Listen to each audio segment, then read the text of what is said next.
नमस्कार दोस्तों, welcome and thank you all for being here. तो आज हम लोग एक टीपीए का important concept movable and immovable property के बारे में समझेंगे। सबसे पहले हम लोग समझेंगे प्रॉपर्टी क्या होता है, और फिर हम लोग समझेंगे कि आखिर ट्रांसफ़र क्या होता है, एंड देन इमूवेबल प्रॉपर्टी क्या होता है, then doctrine of fixture, then movable property, and then landmark case. तो वीडियो में आगे बढ़ने से पहले मैं आपको एक दो बात बता दूं कि आपको जो प्रॉपर्टी के बारे में पता है, आप जानते हैं प्रॉपर्टी जिसे आप खरीदते बेचते हैं या फिर जो भी है। पर आज जो प्रॉपर्टी हम लोग समझने वाले हैं वो लीगल टर्म में टीपीए क्या बोलता है, ट्रांसफर ऑफ प्रॉपर्टी एक्ट क्या बोलता है, वो हम लोग समझेंगे। तो स्टार्ट करते हैं दोस्तों। सबसे पहले मैं आपको बता दूं प्रॉपर्टी क्या है। प्रॉपर्टी हर वो चीज़ जिसका कुछ इकोनॉमिक वैल्यू है, और उस प्रॉपर्टी में आपका राइट होगा, उस प्रॉपर्टी में आपका इंटरेस्ट होगा। राइट होगा, इंटरेस्ट होगा। ना सिर्फ राइट और इंटरेस्ट होगा, बल्कि आपके पास बंडल्स ऑफ राइट होंगे। ये बंडल्स ऑफ राइट्स का मतलब क्या है? ये bundles of right 4 right include करते हैं अकॉर्डिंग टू ज्यूरिस्प्रूडेंस। ये 4 राइट हैं। राइट टू पोजेशन, आपका फिजिकल आप उसको घेराबंदी कर सकते हैं। Right to use and enjoy, जैसे आप अपने फ़ोन को यूज़ करते हैं, एंजॉय करते हैं। Right to exclude other person, आप दूसरे पर्सन को एक्सक्लूड कर सकते हैं वहाँ से, बिकॉज वो आपकी अपनी प्रॉपर्टी है। राइट टू एलियनेट, आप उस प्रॉपर्टी को बेच सकते हैं। राइट टू डिस्ट्रॉय, आपकी प्रॉपर्टी आप डिस्ट्रॉय कर सकते हैं। तो ये तो कंसेप्ट दोस्तों ज्यूरिस्प्रूडेंस के हिसाब से। बट लीगल टर्म में सबसे इंपॉर्टेंट कंसेप्ट ये है कि जिसके नाम पे टाइटल डीड होगा, ये काफ़ी इंपॉर्टेंट है। जिसके नाम पे टाइटल डीड होगा वो उस प्रॉपर्टी का क्या होगा? ओनर होगा। जिसके नाम पे टाइटल डीड होगा वो उस प्रॉपर्टी का ओनर होगा। Right to possession, right to use, enjoy कोई और कर रहा हो, उससे कोई मतलब नहीं बनता दोस्तों। इंपॉर्टेंट ये है कि किसके नाम पे टाइटल डीड है फॉर दैट प्रॉपर्टी पी, किसके नाम पे टाइटल डीड है वो इंपॉर्टेंट है। तो चलिए आप प्रॉपर्टी के क्लासिफिकेशन को देखते हैं। एक क्लासिफिकेशन तो दोस्तों ये है कि प्रॉपर्टी को कॉर्पोरल प्रॉपर्टी और इनकॉर्पोरल प्रॉपर्टी भी बोला जा सकता है। कॉर्पोरल प्रॉपर्टी वो होते हैं जिसको छुआ जा सकता है, जिसको टच किया जा सकता है। फॉर एग्जाम्पल आपका ज़मीन, आपका घर, आपकी कार, ये सारी चीज़ें इसको छुई जा सकती है, इसे टच की जा सकती हैं। दूसरा है इनकॉर्पोरल प्रॉपर्टी, एक ऐसी प्रॉपर्टी जिसको ना ही छुआ जा सकता है, can't be seen, can't be touch, ना ही छुआ जा सकता है, ना ही देखा जा सकता है। जैसे कॉपीराइट हो गया, पेटेंट राइटिंग हो गया, राइट ऑफ ईजमेंट हो गया, इसे देखा नहीं जा सकता दोस्तों। एक और क्लासिफिकेशन है प्रॉपर्टी का intellectual property, non intellectual property. एक ऐसा प्रॉपर्टी जो ह्यूमन इंटेलेक्ट से बना हो, जैसे ह्यूमन स्किल, जैसे कॉपीराइट, ट्रेडमार्क, पेटेंट, ये सारे इंटेलेक्चुअल प्रॉपर्टी की कैटेगरी में आते हैं। और एक ऐसा प्रॉपर्टी जो ऑर्डिनरी प्रॉपर्टी हो, जिसमें ह्यूमन इंटेलेक्ट का कोई हाथ नहीं हो, जैसे लैंड हो गया, बिल्डिंग हो गया, और कोई भी मशीनरी हो गई।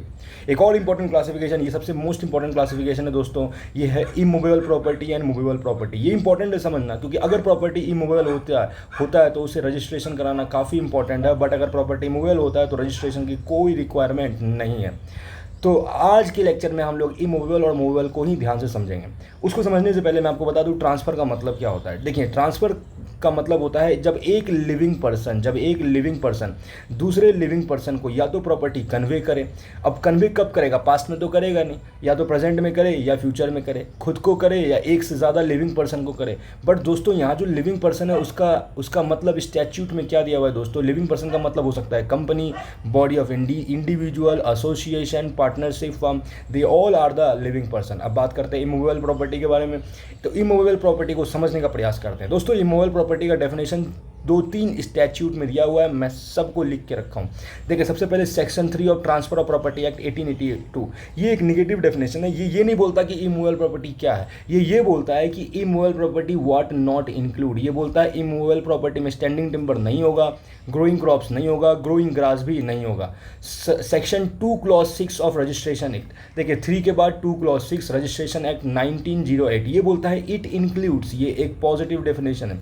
तो देखें, land, building, right to way, जाने आने का रास्ता, light, ferries, fisheries, hereditary allowances, benefit arising out of land और थिंग्स अटैच टू अर्थ, ये सारी चीज़ें क्या है? ये सारी चीज़ें इमूवेबल प्रॉपर्टी हैं दोस्तों। नेक्स्ट एक और स्टैच्यूट है जिसमें 3 क्लॉज 26 है, यह है जनरल क्लॉज एक्ट 1897 का।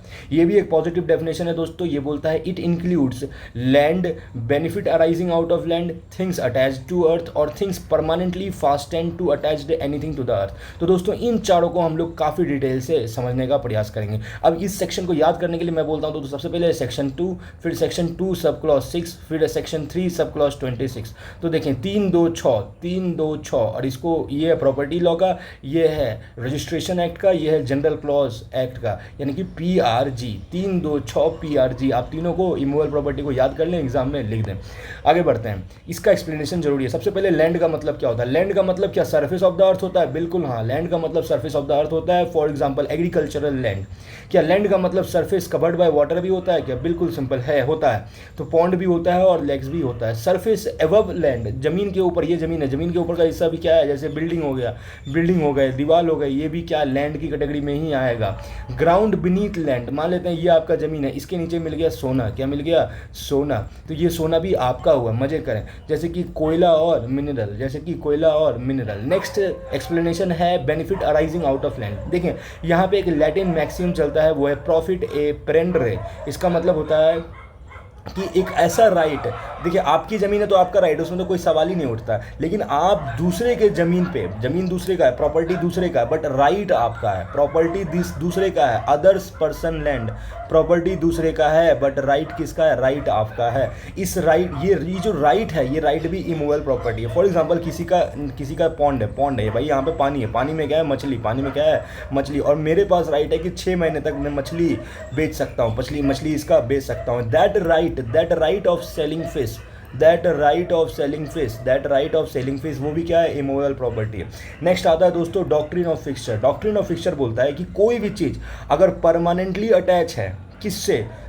परमानेंटली अटैच से उस चीज़ से जो कि ऑलरेडी अटैच से अर्थ है। फॉर एग्जांपल मान के चलते हैं भाई, ये है अर्थ, ये क्या है? अर्थ। इस पे यहाँ पे दीवार, इसमें क्या है? दीवार। इस दीवार में बना देते हैं एक खिड़की, तो ये दीवार तो अर्थ से परमानेंटली अटैच है और इस दीवार से अटैच है खिड़की, तो ये खिड़की भी क्या हो जाएगा? इमूवेबल प्रॉपर्टी हो जाएगा। ये डॉक्ट्रिन ऑफ फिक्सचर बोलता है। For example anything permanently attach to something which is already attach to earth. लेकिन यहाँ पे थिंग्स अटैच टू अर्थ का मतलब क्या होता है? मान लेते हैं कोई एक मूवेबल ऑब्जेक्ट था जो कि इमूवेबल बन सकता है अगर उसको परमानेंटली अटैच कर दिया जाए। फॉर एग्जाम्पल मान लेते हैं दोस्तों, मेरे पास एक जनरेटर है, मैं एक पावर प्लांट बनाना चाह रहा हूँ, इलेक्ट्रिक पावर प्लांट, और उस जनरेटर को मैंने फिक्स कर दिया जमीन में, नट बोल्टू लगा के फिक्स कर दिया। जब मैंने इस जनरेटर को नट बोल्टू लगा के फिक्स कर दिया, तो अब ये जो जनरेटर है ये उस लैंड का पार्ट हो गया और ये इमूवेबल प्रॉपर्टी हो गया। बट जब वो फिक्स नहीं था उस समय वो मूवेबल प्रॉपर्टी था। तो यहाँ पे एक मैक्सिन है, क्विस क्विड प्लांटर टू सोलो क्रेडिट। बिल्कुल सिंपल, इसका मतलब होता है whatever attach to soil becomes the part of soil. जो भी जमीन में सटा हुआ है वो जमीन का हिस्सा है। लेकिन अब यहाँ पे अटैच टू अर्थ का मतलब क्या होता है? देखें, या तो वो रूटेड हो सकता है, जैसे कि घास या फिर पेड़ जमीन के अंदर क्या होता है? रूटेड होता है। देखें बचपन से उसका जड़ कहाँ जाता है? नीचे जाता है। दूसरा, या फिर embedded in the earth. Embedded मतलब उसको जमीन में क्या करता है? धंसाया जाता है। फॉर एग्जाम्पल जब आप देखे होंगे, जब दीवार लगता है तो गड्ढा होता है पहले, और गड्ढे में क्या होता है? दीवार होता है। तो जैसे बिल्डिंग हो गया, वॉल्स हो गया, they are embedded in the earth. और attach for permanent beneficial enjoyment, कोई ऐसा चीज़ जो परमानेंट बेनिफिट के लिए लगाया गया है। फॉर एग्जाम्पल आपके घर का दरवाजा परमानेंट बेनिफिट के लिए है, जब मैंने लगा ले, जब मैंने बंद कर दे। विंडोज या फिर शटर, दुकान का शटर, ये सब परमानेंट बेनिफिट के लिए है। तो जब जो भी चीज़ परमानेंट बेनिफिट के लिए होगा वो सब क्या होगा? वो सब इमूवेबल प्रॉपर्टी होगा। तो यहाँ पे हॉलैंड वर्सेस हॉक्सन नाम के केस में जस्टिस ब्लैकबर्न ने एक ब्लैकबर्न टेस्ट दिया। ये ब्लैकबर्न टेस्ट में 2 टेस्ट आता है, काफ़ी इंपॉर्टेंट टेस्ट है जो कि इंग्लिश लॉ में भी है, हमारे यहाँ भी यूज़ होता है। पहला है degree of annexation. Degree of annexation का मतलब होता है कोई भी चीज़ कैसे अटैच है, क्या वो परमानेंटली अटैच है या फिर टेम्प्रोरी अटैच है। रूल बोलता है अगर वो परमानेंटली अटैच है इसका मतलब वो इमूवेबल प्रॉपर्टी है, अगर वो टेम्प्रोरीली अटैच है इसका मतलब वो मूवेबल प्रॉपर्टी है। नेक्स्ट बोलता है टेस्ट की इंटेंशन या ऑब्जेक्टिव ऑफ एनेक्सेशन, किस इंटेंशन से उसको एनेक्स किया गया है। रूल बोलता है कि अगर उसको परमानेंट यूज़ के लिए किया गया है तो वो इमूवेबल प्रॉपर्टी होगा, अगर उसे टेम्प्रोरी यूज़ के लिए किया गया है तो वो मूवेबल प्रॉपर्टी होगा। नेक्स्ट मूवेबल प्रॉपर्टी के बारे में समझते हैं दोस्तों। वैसे तो टीपीए के बारे में इसका कोई डेफिनेशन दिया ही नहीं है, लेकिन दूसरे एक्ट में दिया हुआ है। तो याद करें इमूवेबल प्रॉपर्टी का क्या था? Section 3, section 2 sub clause 6, section 3 sub clause 26। वैसे ही मूवेबल प्रॉपर्टी का टीपीए में तो कुछ है ही नहीं, इसका 2 क्लॉज 9 में है दोस्तों, आपको याद होना चाहिए। और अगर ये 2 क्लॉज 9 है तो ये 3 क्लॉज क्या है? देख लें आप, 3 क्लॉज 36 और 36 भी क्या होता है? 9। तो हमारा था PRG, ये आपका PRG आज भी लग गया। तो सेक्शन 2 क्लॉज 9 क्या बोलता है रजिस्ट्रेशन एक्ट का? वो देखें, ये एक पॉजिटिव डेफिनेशन है। ये बोलता है इट इंक्लूड्स स्टैंडिंग टिम्बर, खड़ा हुआ पेड़ जो कि काटने के लिए बना है। ग्रोइंग क्रॉप्स आप जैसे गेहूं का फसल है, काट दें बेच दो, काटने के लिए बना है, that is movable property. Grass, जिसको घास को गाय को खिला दो, फ्रूट अपॉन ट्रीज, एक आम का पेड़ है भाई, आम के पेड़ पे आम है, आम का पेड़ का आम तो मूवेबल है ना, वो टूटेगा और बिकेगा और लोग बाग खा लेगा। Property of every description which are other than immovable property, जो भी प्रॉपर्टी इमूवेबल प्रॉपर्टी नहीं है वो सब मूवेबल हो जाएगा। बहुत बढ़िया।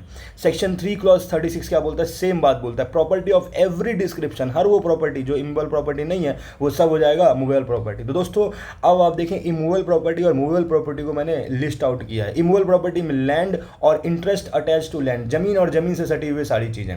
इमूवेबल प्रॉपर्टी में अदर देन इमूवेबल प्रॉपर्टी, बहुत अच्छा। इमूवेबल प्रॉपर्टी में क्या है, interest arising from land, interest is not connected from land. For example तुम्हारा कार है भाई, घूम रहे हो, क्या दिक्कत है, कोई टेंशन ही नहीं है, वो मूवेबल प्रॉपर्टी है, जमीन से उसको कोई मतलब नहीं। हाँ जमीन पे चल रही है वो अलग बात है, पर वो मूवेबल प्रॉपर्टी है। For movable property formal transfer required, immovable property formal transfer required, registration act से रजिस्टर होना चाहिए।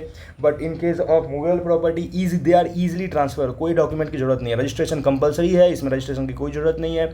मियर डिलीवरी सफिशिएंट नहीं है भाई, इसमें आपको टाइटल क्या होगा, टाइटल जिसको आप दे रहे हैं उसके नाम पे देना पड़ेगा। यहाँ पे क्या है, डिलीवरी और डिलीवरी ही ओनरशिप ट्रांसफर कर दिया। इसमें एग्जाम्पल है right to receive future rent fruit bearing trees, क्योंकि जो फल वाला पेड़ है वो तो फल खाने के इंटेंशन से लगा हुआ है, तो फ्रूट बियरिंग ट्रीज क्या है, इमूवेबल प्रॉपर्टी है। मशीन्स ऑफ अ फैक्ट्री, क्योंकि वो परमानेंटली फिक्स किया है तो वो क्या है, वो हमारे पास इमूवेबल प्रॉपर्टी है। कॉपीराइट मूवेबल है। Cinema projector for towering talkies, important दोस्तों, सिनेमा प्रोजेक्टर जो लगाया जा रहा है वो टेम्प्रोरी पर्पस के लिए लगा रहा है, इसलिए वो मूवेबल प्रॉपर्टी होगा। AC installed by tenant, tenant तो टेम्प्रोरी पर्पस के लिए, तो उसके द्वारा लगाया हुआ हर चीज़ क्या होगा, टेम्प्रोरी पर्पस के लिए होगा, यानी कि movable property. Right to cut wheat crop, ये सब क्या है, मूवेबल प्रॉपर्टी। नेक्स्ट दोस्तों देखते हैं लैंडमार्क केस। पहला Shrimati Shantabai versus state of Bombay. इसमें क्या होता है, शांताबाई को 12.5 साल का पेड़ काटने का हक दिया हुआ रहता है। फिर क्या होता है, 2 साल काटती है पेड़, उसके बाद एमपी फॉरेस्ट जमींदारी एबोलिशन एक्ट आ जाता है, तो गवर्नमेंट बोलती है भैया अब आप नहीं काट सकते हैं। लेकिन शांताबाई बोलती है कि मेरा तो हक था, मेरा हक का क्या होगा, तो शांताबाई को बोलता है कि भैया अपना डॉक्यूमेंट दिखाइए। शांताबाई अपना डॉक्यूमेंट दिखाती है, डॉक्यूमेंट रजिस्टर्ड नहीं था। अब यहीं पर सारा खेल है, अगर डॉक्यूमेंट रजिस्टर्ड नहीं है और आपका जो प्रॉपर्टी है वो मूवेबल है, फिर तो कोई दिक्कत नहीं, गवर्नमेंट कंपनसेशन देगी। लेकिन अगर प्रॉपर्टी इमूवेबल हो गया तब तो आपका ये डॉक्यूमेंट ही इनवैलिड हो गया, और अगर डॉक्यूमेंट इनवैलिड हो गया तो गवर्नमेंट आपको क्या ही कंपनसेशन देगी, कुछ कंपनसेशन नहीं देगी। सुप्रीम कोर्ट ने बोला कि ये जो है right to benefit arising out of land है, क्योंकि आप फॉरेस्ट से लकड़ी काटेंगे, वो भी आज नहीं काटेंगे, कुछ समय के बाद एक सर्टेन हाइट क्रिएट हो जाएगा उसके बाद काटेंगे, तो ये इमूवेबल प्रॉपर्टी होगा, और इसलिए शांताबाई को कोई क्लेम नहीं मिला। नेक्स्ट केस है दोस्तों बामदेव पादगरी वर्सेस मनोरमा राय। इसमें क्या हुआ, सिनेमा प्रोजेक्टर लगाया गया था touring talkies for the temporary purpose. Issue the court के सामने मूवेबल होगा या इमूवेबल होगा, तो जजमेंट आया कि भाई टेम्प्रोरी पर्पस के लिए है, रिमूवेबल है, तो ये क्या होगा, मूवेबल प्रॉपर्टी होगा। मोती सिंह वर्सेस देवकी सिंह, उसमें बोला गया कि जो फ्रूट बियरिंग ट्रीज है, आपने पेड़ लगाया आम खाने के लिए, तो आपका तो लॉन्ग टर्म पर्पस है, इसलिए ये इमूवेबल प्रॉपर्टी होगा। हॉलैंड वर्सेस हॉक्सन एक लैंडमार्क केस है जिसमें जस्टिस ब्लैकबर्न ने ब्लैकबर्न टेस्ट दिया था। ये वही टेस्ट है जिसको कि डॉक्ट्रिन ऑफ फिक्चर में यूज किया जाता है। तो दोस्तों मेरे ख्याल से आपको समझ में आ गया होगा हम लोग क्या समझे। हमने समझा प्रॉपर्टी के बारे में, फिर हमने समझा ट्रांसफर के बारे में, देन हमने इमूवेबल प्रॉपर्टी के बारे में समझा, देन हमने मूवेबल प्रॉपर्टी, देन हमने डॉक्ट्रिन ऑफ फिक्चर के बारे में समझा, देन हमने मूवेबल प्रॉपर्टी के बारे में समझा। और मूवेबल प्रॉपर्टी समझने के बाद हमने उन दोनों का डिफरेंस देखा। डिफरेंस देखने के बाद हमने क्या देखा, लैंडमार्क केसेस। तो आई होप आपको वीडियो समझ में आया होगा। आप वीडियो को देखें अंत तक, इसका नोट्स बनाएं, बेयर एक्ट जरूर पढ़ें। थैंक यू सो मच दोस्तों, मिलते हैं अगले वीडियो में।